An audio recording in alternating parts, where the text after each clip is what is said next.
Fine Gael's latest pointless crusade, mandating that 40% of company board members must be women, because apparently the country has nothing bigger to worry about. This is Ben Scallan and you're watching Gript Media.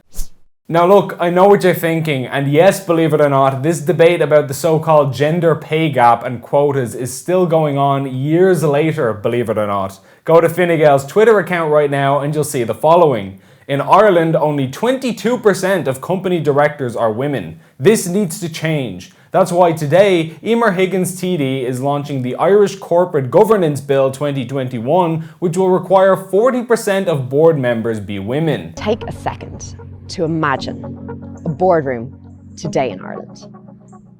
Chances are you thought of a lot of men sitting around a table. And if you did think of women, they were probably few and far between. Well, that's because in Ireland, only 22% of directors are female, and that's according to the most recent study.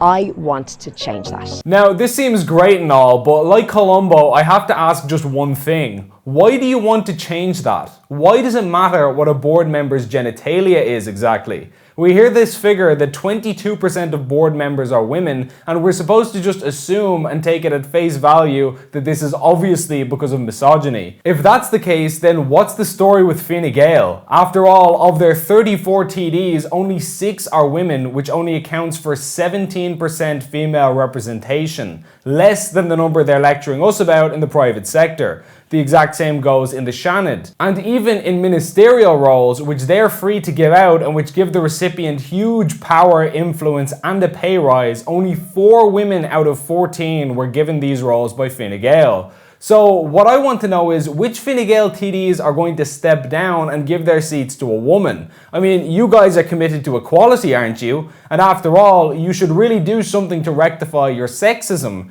You're the ones telling us that any inequality that happens must be because of prejudice and bias. So clearly, you're the most sexist party in the country, and a ton of your TDs should step down to make way for female up-and-comers. Does that sound fair? Or does equality only matter to Fine Gael when it costs them nothing? Well, I wouldn't hold my breath waiting for them to put their money where their mouth is. And one more thing, by the way, how do you know that 22% of company directors in Ireland are women? Did you just assume every corporate executive in the country's gender? Who's to say that Michael O'Leary isn't secretly Michelle and you transphobes in Fine Gael just never bothered to ask him? You see, this is exactly why we need new hate speech laws to deal with ignorant tweets like this. Now, jokes aside, the narrative is that we live in a country that hates women and doesn't want to see them succeed, which is obviously absurd. It's just taken as a given that this is because of unfairness and it needs to be rectified. But where's the evidence for that? Is it not at least conceivable that there are other factors at play, like many women not being as assertive in job interviews as men, as found in a Harvard study last year?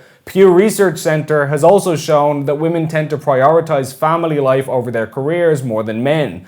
Moreover, far less women choose to go into high-level business degrees than men. Your average executive business administration program will only feature 28% female students. And this has nothing to do with points, by the way. Women tend to do better than males academically, and many simply decide that they are less interested in business than their male counterparts. Obviously, hashtag not all. God forbid I painted anyone with a broad brush, but we're speaking generally here. Just because we all know the odd empowered girl boss, that doesn't mean that the overall trend isn't also true. Unless you're a radical liberal, most people accept that men and women aren't the same, clearly, so I don't know why we would expect to see any profession be 50-50 when it comes to gender. According to the latest CSO figures, 85% of primary school teachers in Ireland are women, and 70% of secondary school teachers are women. Moreover, 90% of nurses are female and less than 10% are male. Does that mean that schools and hospitals are biased against men and have a vendetta against them? Are we going to have a campaign to make 50% of teachers and nurses male? Or is that just what naturally happens when individuals make decisions based on their own skills and preferences? It's nothing to do with women being held back by the patriarchy like something out of a Mad Men fan fiction, and everything to do with the fact that men and women aren't the same and generally choose different career paths.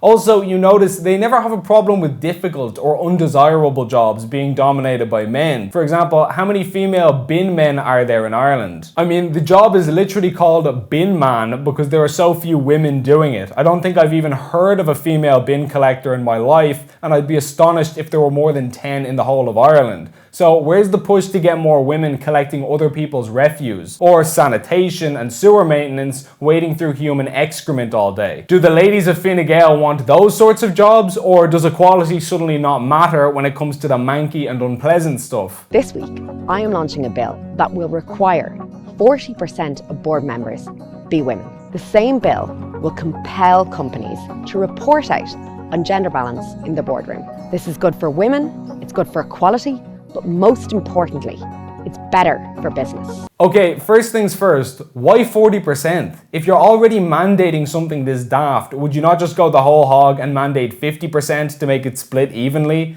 If equality is the goal, then this makes no sense whatsoever. I don't support this policy, but even by their logic, it falls short. Second of all, note how in that 40% number, there's no mention of a need for competence or for men. So you could have a board that is 100% comprised of women who are purely picked because they're women, regardless of skill, and that would be absolutely fine. Take the National Women's Council of Ireland, for example, who are celebrating this bill as a leap forward for equality, even though there's not a single man on their board of directors. In other words, when these people say equality, be it gender equality, racial equality, or whatever, they don't mean equality the way you or I mean it. They mean, I want to advance my group's opportunities. If 100% of directors in Ireland were female, that would be equality so far as they're concerned, even though men would be completely left out of that situation. If 100% of RTE presenters were black, they would say, look at the wonderful diversity on RTE, even though there's no diversity in that at all. It's nothing at all to do with fairness or balance or rewarding the best person for the job, and everything to do with identity politics and advancing an extremist social agenda. Practically speaking, think about the implications of how this policy would play out in reality. Let's say your company had a board of directors that was 8 men and 2 women. In order to make 40% of your board female, you'd have to fire 2 men purely for no other reason than they have the wrong genitalia. They didn't do a bad job, they didn't make a mistake, you haven't found someone who's more qualified, but 2 men with families and a mortgage will lose their jobs just because they were unfortunate enough to be born a male when Fine Gael are in power.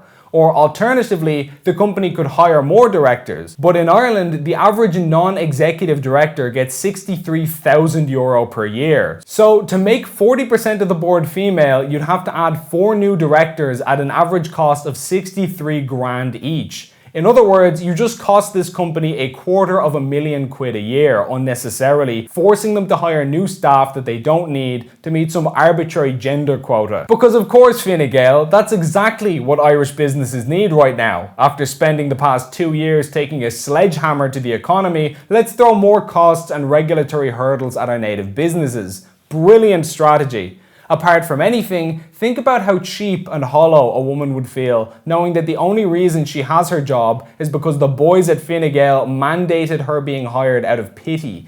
Not to speak for half of the population, but I'm pretty sure women, like anyone, want to achieve things on their own merits and be proud of their own accomplishments. They don't need Leo, Simon and the boys to come to the rescue with cringe policies like this. This is the same party whose leader was laying into Mary Lou for being anti-man last year, and then suddenly they table a bill like this. Ireland is not a sexist country towards women. Women have been able to vote since the foundation of the state. There are no rights or opportunities that I have as a man that Emer Higgins doesn't. Men actually do worse than women academically at this point, but nobody gives a rat's about that. Feminism is a dead movement, equality under the law has been achieved, but it seems that the goal of modern feminism is to force women to have exactly the same ambitions and goals as men. Please lads, give it a rest. Please like and share this video, and if you enjoyed it, please consider signing up for a monthly donation via the link on screen to help us produce more content like this. Alternative media like Gript needs all the assistance it can get, and every donation goes a long way. As always, thanks for watching.